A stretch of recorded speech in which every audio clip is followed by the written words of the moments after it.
ఇది కూడా ఎంత అంటే ఇప్పుడు చెస్ట్ భాగం ఎక్కువ ఉన్న వాళ్ళకి అయితేనేమో కొంచెం కింది దించాలి కాబట్టి ఇంచున్నర మలిస్తే చాలు.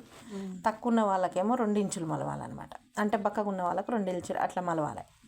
దాన్ని ఇక బాడీని బట్టేరా, కొంతమందికి ఏమో ఇట్లా కొంచెం భుజాలు ఇట్లా ఉంగినట్టు వస్తుంటాయి, కొంతమందికి ఏమో స్ట్రైట్గా ఉంటాయి. బాడీని బట్టి కట్ చేయాల్సి వస్తుంది. అయితే మన ఆటోమేటిక్గా మనం కుడుతుంటే అదే అలవాటు అయిపోతుంటుంది. కుడుతుంటాం కదా ఆటోమేటిక్గా ఇది ఎట్లయితే సెట్ అవుతుంది, ఇది ఎట్లా సెట్ అవుతుంది అంటే ఏదైనా చేస్తుంటే అలవాటు అవుతుంది చూడు. ఇది కూడా ఐడియాస్ అట్లనే ఆటోమేటిక్గా వచ్చేస్తూనే ఉంటాయి కట్ చేస్తుంటే, చేయంగా మనకే అర్థమవుతుంటుంది అనమాట. 6 పెట్టు.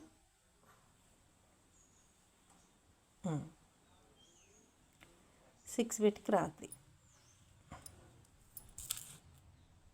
వీడికి కరెక్ట్గా డబ్బకి